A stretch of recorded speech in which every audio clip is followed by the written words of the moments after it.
Hi, my name is Pisa Kefeme, and you're listening to Ekinken on YouTube.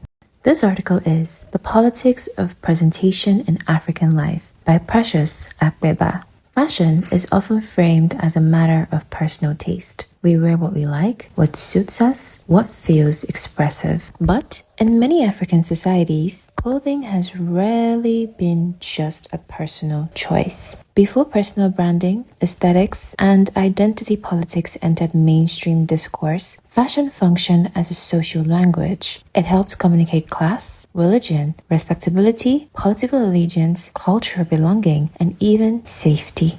To get dressed in many African contexts is to make a statement, whether intentional or not. A young professional arriving at a job interview in Lagos understands that appearance may influence how seriously they are taking. A woman entering a church service knows that certain styles will be read as respectful, while others may attract criticism. A politician carefully selects traditional attire during campaigns to signal cultural authenticity. Even within nightlife spaces, clothing often communicates affiliation, status, and belonging. These dynamics are not new. They are rooted in a long history in which clothing has served as both a marker of identity and a tool of political expression. In 19th and early 20th century Yoruba land, dress was already carrying meanings. Clothing communicated social status, character, wealth, and communal identity. Political actors understood this well. During the rise of cultural nationalism under colonial rule, some members of the educated elites deliberately rejected European clothing and embraced Yoruba attire.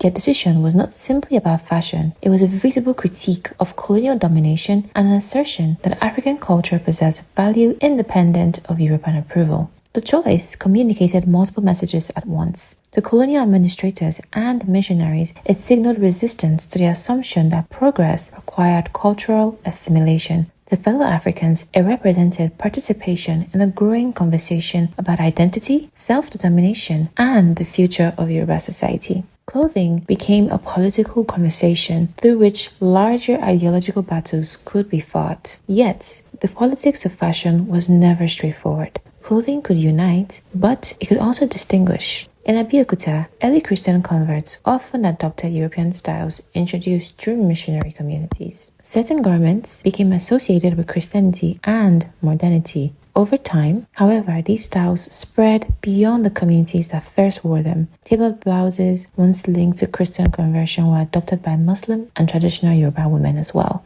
Fashion, in this sense, proved capable of transcending the political meanings initially attached to it. It began as a marker of religious identity and became part of a broader aesthetic culture. At the time, clothing remained deeply connected to class. The fabrics a person wore often revealed their economic position. Imported silks, velvets, and other luxury materials signaled wealth and political influence. Clothing did not merely reflect status, it helped define it. To appear prosperous was, in many ways, to be recognized as prosperous. This relationship between appearance and power continues to shape African societies today. Across the continent, respectability politics still influence how people present themselves. Certain ways of dressing are associated with professionalism, intelligence, morality, or success. While others are viewed with suspicion, these assumptions affect access to opportunities, influence social interactions, and shape public perceptions. In many ways, contemporary conversations around appearance echo older historical patterns. Clothing remains a means through which individuals negotiate their place within society. The language has changed, but the stakes often remain the same. The connection between dress and political identity can also be seen in African diasporic communities among Somali refugees and immigrants. For example, traditional and religious clothing has often served as a visible expression of cultural continuity. For communities displaced by conflict and scattered across multiple countries, dress can become a way of preserving collective memory and national identity. For many Somali women, garments such as the jilbab